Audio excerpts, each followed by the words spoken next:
오늘은 종려 주일입니다. 예수님께서 이제 마지막 일주일을 보내시기 위해서 예루살렘에 입성하신 날입니다. 사람들은 호산나 호산나 외치면서 주님을 환영했지만 우리가 잘 알듯이 그들이 또 예수님을 못 박으라고 외쳤던 그런 사람들이기도 하죠. 이 한 주는 기쁨의 한 주가 되어야 할 텐데 안타깝게도 우리는 이제 고난의 한 주로 보내게 됩니다. 고난 주간을 맞이하면서 우리 마음이 평소보다 조금 달라져야 되겠죠. 뭔가 좀 새로워지고, 어떤 분들은 금식도 하고, 어떤 분들은 또 경건의 훈련을 더 열심히 하기도 합니다. 제가 다른 거는 바라지 않겠습니다. 여러분 한 주 동안 새벽 예배에 평소에 안 나오신 분들이라도 좀 나와서 함께 같이 기도하는 한 주가 되기를 바랍니다. 예수님께서 지난 시간에 이제 마지막에 제자들과 함께 식사를, 최후의 만찬을 하셨어요. 그리고 예수님이 자기의 의지대로 마지막으로 선택하신 그 행동이 뭐냐면 바로 겟세마네 동산에 가서 기도하신 거예요. 이게 예수님의 자기의 의지대로 그의 삶의 마지막으로 내가 이렇게 해야지 하고 가셔서 한 행동, 그게 바로 기도라는 것입니다. 그 겟세마네 동산에서 기도하신 후에 군병들에게 잡혀서 그 다음부터는 자기의 의지가 아니라 끌려다니시다가 결국엔 십자가에 달려 죽으셨죠. 우리의 마지막 모습, 그 모습 바로 기도의 모습을 보여주셨습니다. 오늘의 말씀은 그래서 이 겟세마네 기도에 담겨 있는 기도의 의미가 무엇인가 하는 것을 우리 함께 같이 나누어 보고자 합니다. 우리가 기도를 생각할 때 먼저 생각할 것은 기도는 언제 하는가 하는 질문이에요. 기도는 언제 할까? 여러분, 기도는 언제 할까요? 우리 오늘 본문 말씀 39절 말씀을 함께 같이 읽겠습니다. 시작. 예수께서 나가사 습관을 따라 감람산에 가시매 제자들도 따라 갔더니. 아멘. 예수님께서 감람산에 가셨던 이유는 습관을 따라 가셨다 그래서 습관을 따라 기도하신 거야. 그러니까 제자들이 볼 때 이상한 행동이 아니에요. 늘 가시는구나. 늘 저쪽 가시면 기도하러 가시는구나. 늘 그렇게 생각을 하고 있었다는 거죠. 여러분의 기도 생활을 생각해 보십시오. 여러분 기도가 습관적으로 기도하고 계십니까? 습관이라고 하는 것이 좀 부정적인 의미로 쓰일 때도 있어요. 예배를 이렇게 습관적으로 드리면 어떻게 하는 약간 부정적인 뉘앙스도 있겠지만 긍정적인 의미에서의 습관은 또 좋은 겁니다. 좋은 습관이 우리 몸에 배어야 되겠죠. 기도하는 것도 우리의 습관이 될 수 있지요. 여러분, 기도가 습관이 되려면 세 가지가 있어야 돼요. 첫째는 시간이 일정해야 돼요. 시간이. 여러분, 기도하는 시간을 생각해 보십시오. 같은 시간에 기도하고 계십니까? 어떨 때는 아침에 하고, 어떨 때는 새벽에 하고, 어떨 때는 낮에 하고, 어떨 때는 저녁에 하고, 들쭉날쭉 자기가 남는 시간에 한다면 그것은 아직 그 기도가 습관이 되지 않은 거예요. 그러다 보면 빠뜨려요. 기도하는 시간을 빼먹고 그냥 기도 안 하고 지나가기도 하고, 그래서는 안 돼. 기도가 내 습관이 되어야 돼요. 습관이 되기 위해서는 시간이 일정해야 됩니다. 여러분, 하루 24시간 중에 이 시간은 내가 기도하는 시간이다. 비가 오나 눈이 오나 내가 직장에 가나 집에서 쉬나 똑같은 마음으로 그 시간에 엎드려서 기도하는 그 습관, 기도의 시간이 필요하다는 거예요. 두 번째는 장소예요. 여러분, 기도 어디서 하십니까? 기도를 아무 데서나 할 수 있어요. 어디서든지 다 할 수 있습니다만 기도가 내 습관이 되기 위해서는 그 시간에 그 장소에서 하는 거예요. 그게 매일매일 자기의 일상이 되어야 하는 것입니다. 그 장소, 그곳에서 기도할 때 하나님을 만나는 은혜가 있는 것이죠. 또 기도의 내용이 달라지는 것이 아니에요. 매일매일 기도할 때 매일매일 기도를 새롭게 하나요? 아니요. 같은 기도를 매일매일 반복해서 하는 거예요. 새벽 예배 꾸준히 나오신 분들은 아시겠지만 제가 새벽마다 인도할 때마다 기도를 하는데 제 기도가 바뀌던가요? 다 기도 제목이 다 비슷합니다.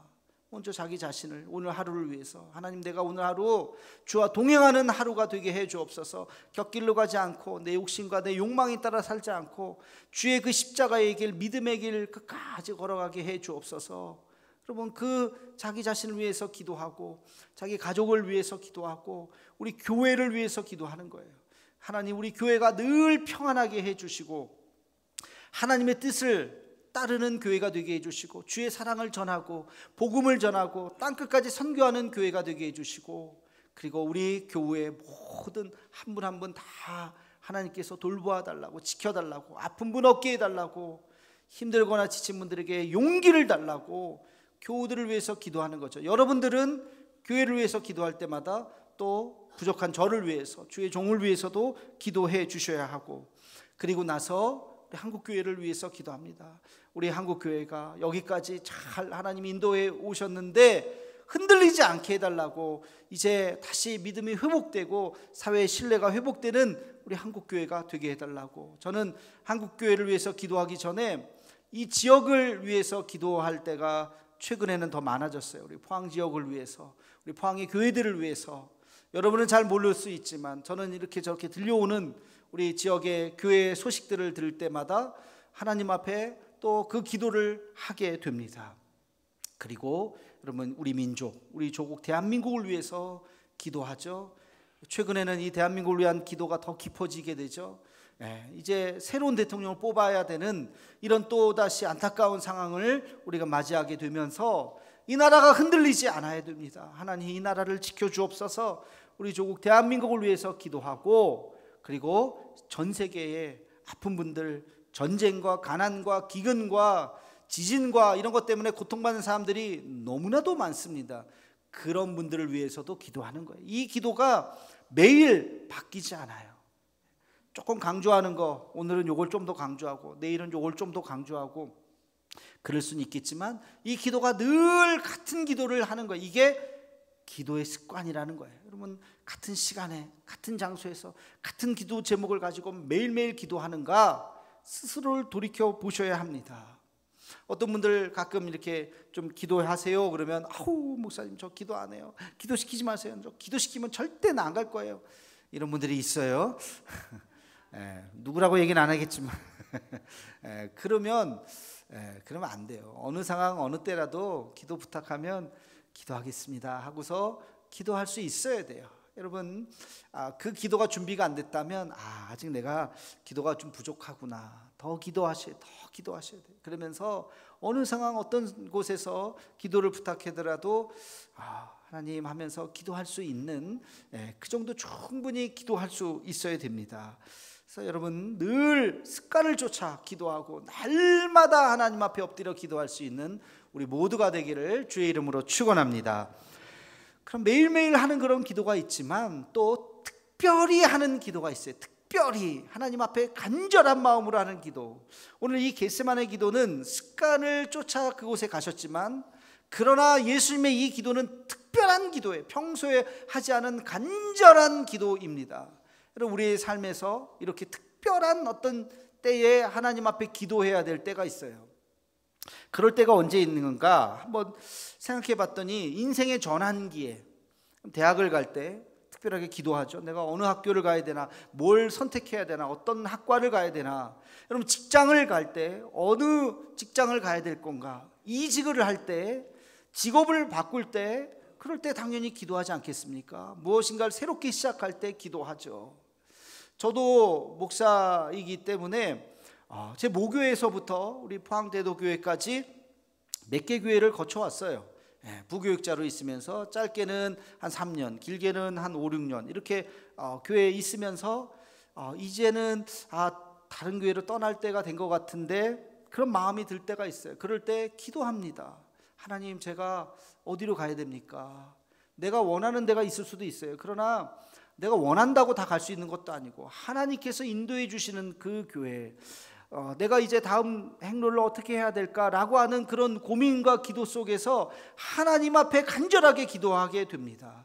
저는 저의 그런 한 20년 동안의 기도 세월 속에서 하나님께서 저를 이렇게 하나하나 인도해 주셨구나 하는 것을 느낄 수가 있어요. 저는 전혀 부끄럽지가 않고, 저는 제가 이렇게 걸어온 길에 대해서 제가 모셨던 목사님들 다 지금도 잘 지내고 또 연락도 드리고, 그러면서 그 길 속에서 하나님께서 저를 또 많이 이렇게 훈련시키셨다는 것을 느끼게 됩니다. 여러분, 우리의 삶에 전환점이 생기죠. 그럴 때마다 간절하게 기도해야 돼요. 언제까지?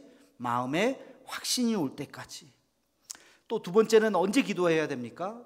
당연히 결혼을 앞두고 기도해야 되겠죠. 제가 한번 물어보겠습니다. 여러분, 결혼하신 분들, 여러분의 배우자 하나님께서 짝지어 주신 거라고 믿으십니까? 여봐요, 아멘 소리가 작잖아요 지금. 아이고, 어떻게 뭐 하다가 보니까 안 돼요. 여러분, 자녀들 이제 시집장가 보낼 때 아야 조건이 좋더라, 야 야 괜찮다, 가라, 이러면 안 돼요.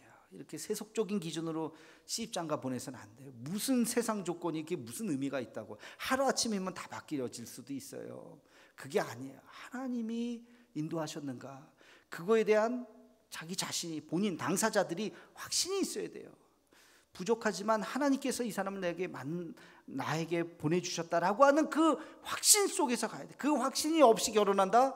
대단히 위험한 겁니다.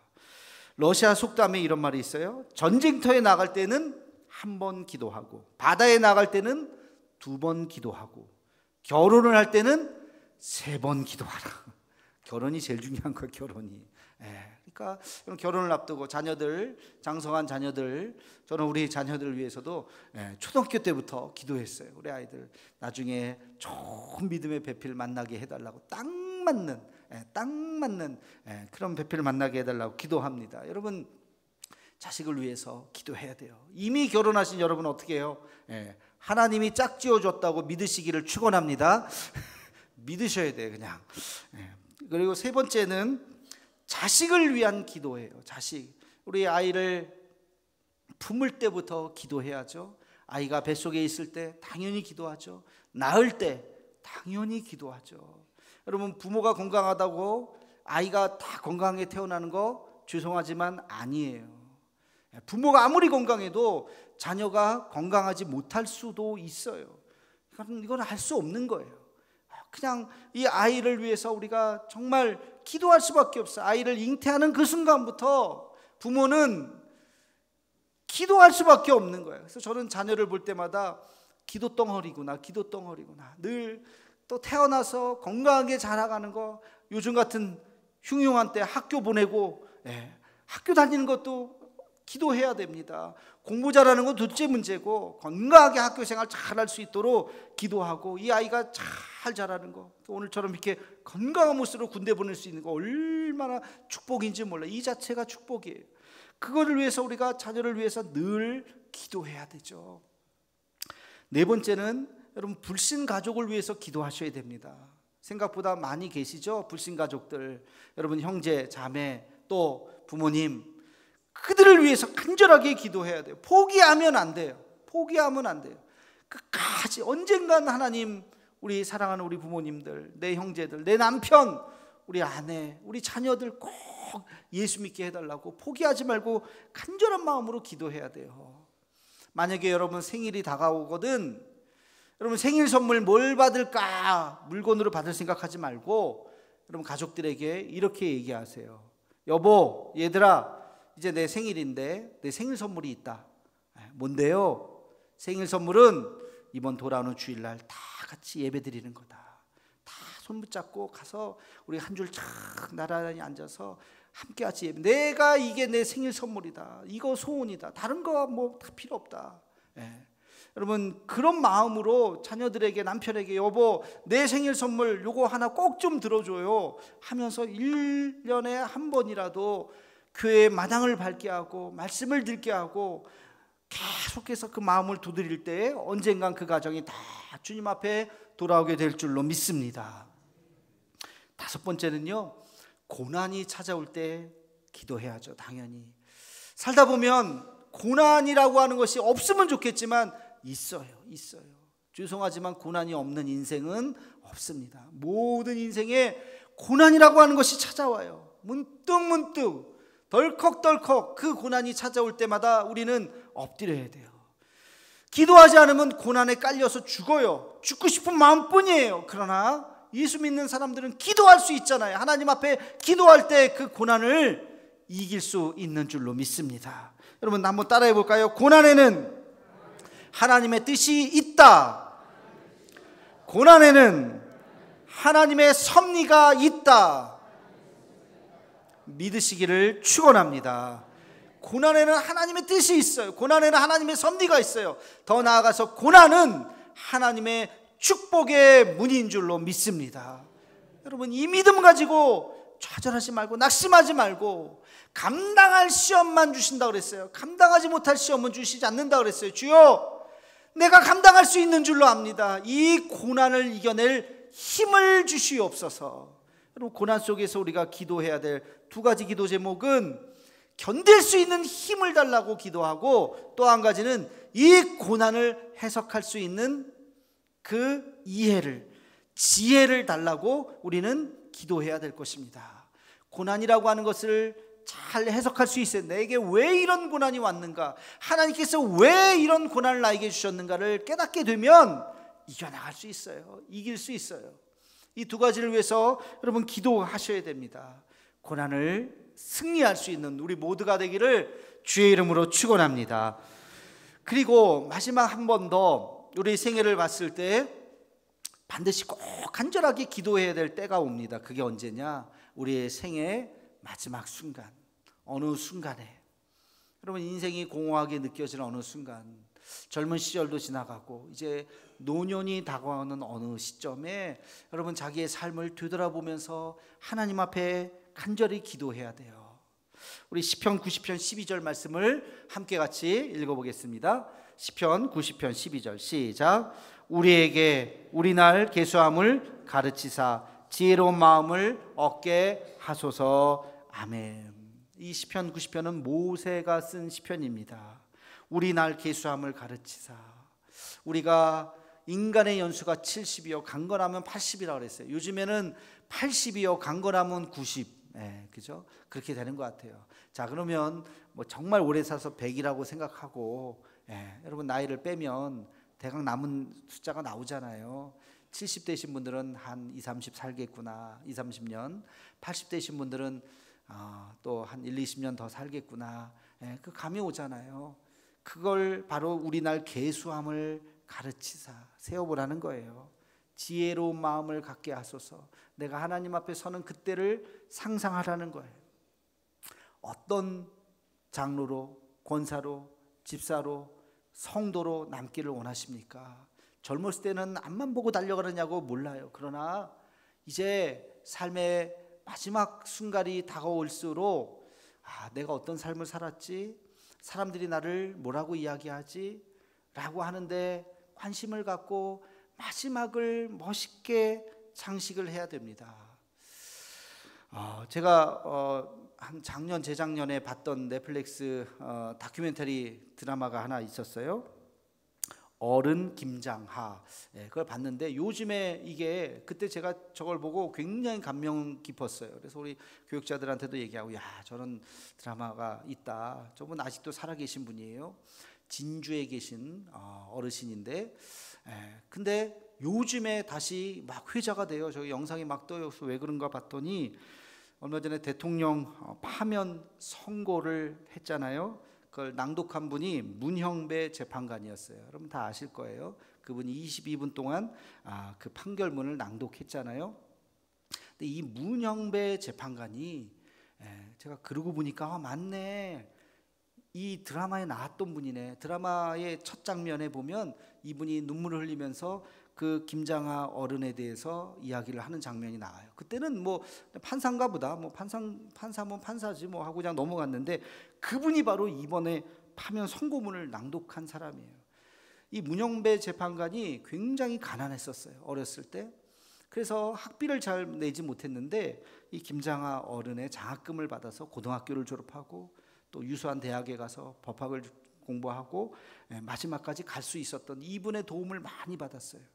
이 김장하 어른은 44년생이신데 진주에서 중학교밖에 나오지 못했어요. 근데 아르바이트 하러 동네에 갔는데 한약방에서 아르바이트를 하다가 한약에 눈을 떴어요. 그래서 검정고시를 통해서 자격증을 취득하고 한평생 20대부터 한약방에서 약을 지어주는 약사로, 한약사로 살았습니다. 젊었을 때부터 성실하게 살다 보니까 돈을 많이 모았어요. 이 돈을 가지고 좋은 일에 많이 썼어요. 학교도 만들고 자기가 만든 학교 깨끗하게 다 기부해서 다 주고, 한평생을 그가 장학금을 줬던 사람들이 지금 우리 대한민국의 유수한 대학의 교수로 쫙 그 드라마에 보면, 다큐멘터리 영화에 보면 다 나옵니다. 이분의 철학이 하나 있어요. 돈은 똥과 같다. 똥과 같아서 모아놓으면 냄새가 나는데 이거를 흩어서 쫙 뿌리게 되면 거름이 되어서 꽃도 피게 하고 열매도 맺게 한다. 자기는 절대, 이분은 한평생 자동차도 없어요. 걸어서 다니는 거예요. 이 어른이 그러면서 그렇게 사시는. 그래서 그 다큐멘터리 영화 제목이 어른 김장하예요. 우리 교회는 김정하 장로님이 계신데 김장하. 정말 한번 못 보신 분들은 나중에 한번 보시기 바랍니다. 야, 한국에 이런 어른이 계시구나. 보이지 않는 곳에서 이런 다큐멘터리 아니면 이런 분이 있는지도 몰랐죠. 근데 제가 이걸 보면서 떠오르는 사람이 있었어요. 김종원 선생. 우리 포항의 어른이에요. 포항의 어른. 지난번에 한번 제가 설린대학에 가서 설린대학을 설립한 사람 이렇게 나오는데 정말 훌륭하신 크리스찬이에요. 이분이 한평생 의사로 살면서 정말 이분이 헌신했던 이걸 보면, 야, 이분 스토리도 좀 드라마로 만들면 대단할 텐데, 부산에는 장기려 박사가 있었다면 우리 포항에는 김종원 박사님이 계시구나. 저는 그런 생각을 하게 되었습니다. 여러분, 정말 이렇게 한평생 지나면서 인생의 마지막 순간에 자기 자신을 되돌아보면서 내 인생이 정말 향기를 바라고 있는가, 열매를 맺고 있는가, 간절한 마음으로 기도하셔야 돼요. 나는 어떤 인생을 살았는가. 우리 삶에서 특별하게 기도해야 될 어떤 순간이 있다면 바로 이 순간입니다. 내가 이제 노년에 이르게 되었을 때 나는 무엇을 남길 것인가, 사람들이 나를 어떻게 평가할 것인가. 이 어른 김장하 선생같이 그렇게 훌륭한 믿음의 사람으로 남기를 주의 이름으로 축원합니다. 이 겟세마네 기도는 우리에게 그래서 많은 것들을 이야기해 주고 있어요. 습관을 따라 기도하는 것도 중요하고, 특별한 때 하나님 앞에 간절한 마음으로 기도하는 것도 중요합니다. 오늘 이 겟세마네 기도는 예수님께서 특별하게 기도하신 그 장면이에요. 근데 우리는 여기서 또 한 가지 아주 중요한 것을 깨달아야 됩니다. 그게 뭐냐면 어떻게 기도할 것인가, 기도할 때 어떤 일이 우리 안에 일어나고 있는가 하는 것을 잘 말해주고 있어요. 예수님의 기도가 어떻게 시작됩니까? 주여 이 잔을 내게서 옮기시옵소서 하고 시작해요. 그렇죠? 너무나도 괴롭습니다. 고통스럽습니다. 내가 이거 감당할 수 없습니다. 왜 나에게 이런 시련을 주십니까?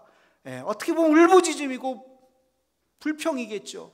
주여 나는 할 수 없습니다. 연약한 기도예요. 그러나 그 기도가 깊어질수록 어떻게 변하죠?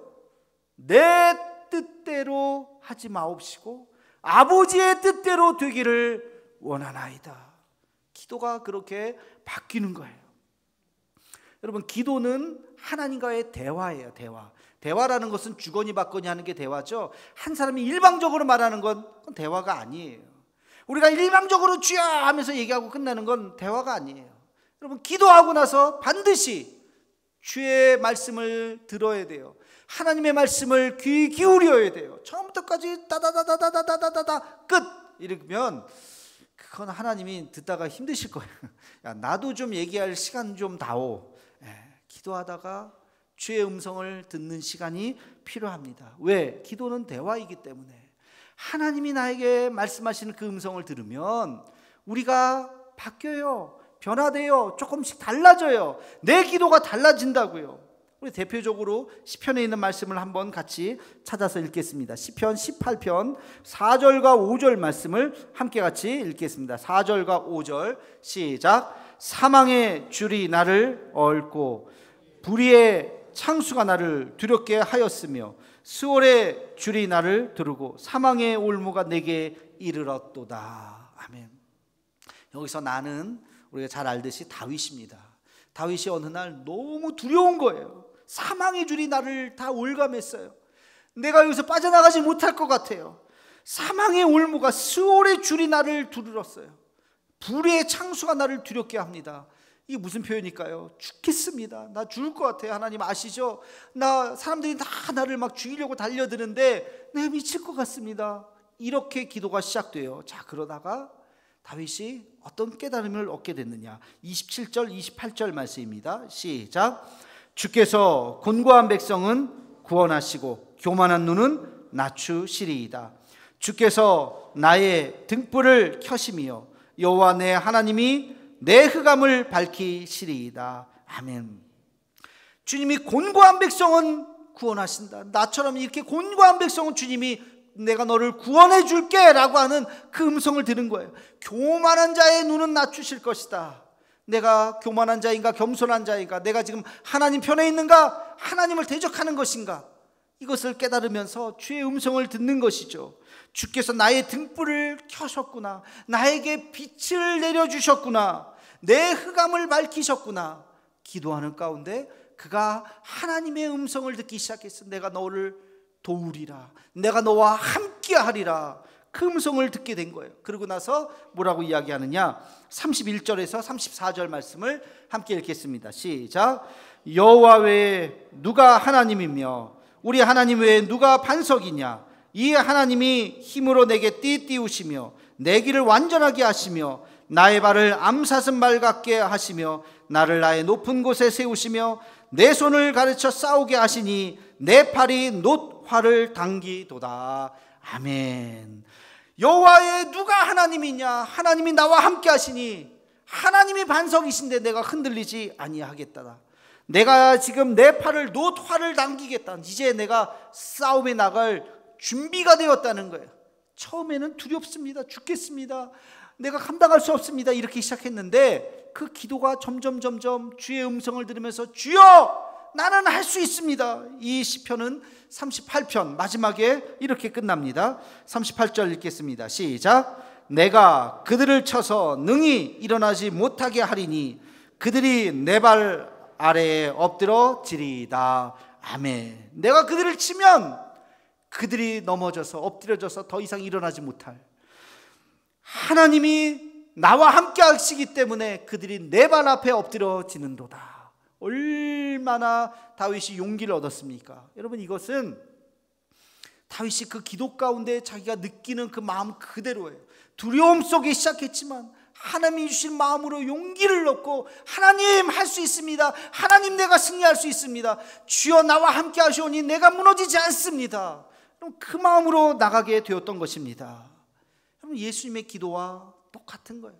이 잔을 내게서 옮기시옵소서. 우리가 두려움에서 시작한 기도지만 여러분, 이 기도가 뭐 한두 문장으로 그렇게 끝난 기도일 것 같아요?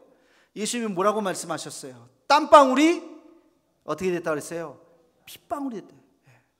이게 무슨 뜻일까요? 땀방울이 핏방울이 되게.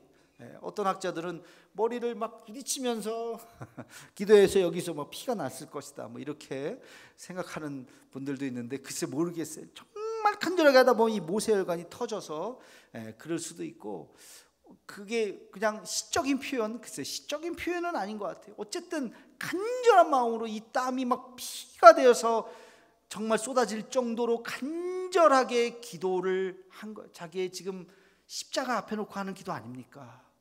두려움 속에 벌벌벌 떨면서 시작한 기도 아닙니까?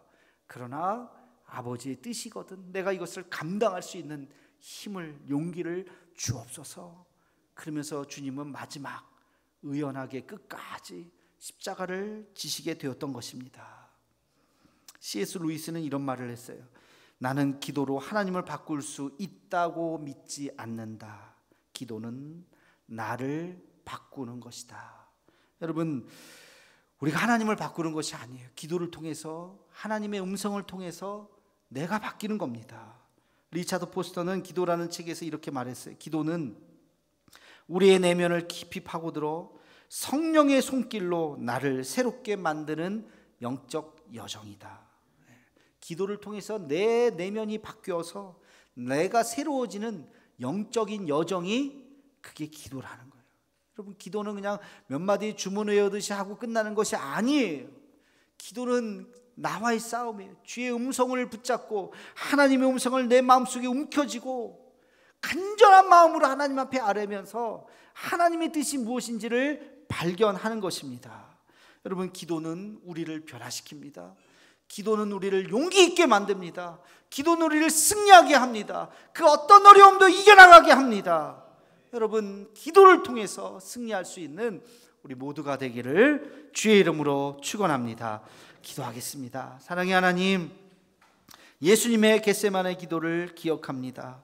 십자가의 고통을 바라보며 땀방울이 핏방울이 되도록 기도하셨던 그 간절한 기도를 우리가 잊지 않게 해 주옵소서.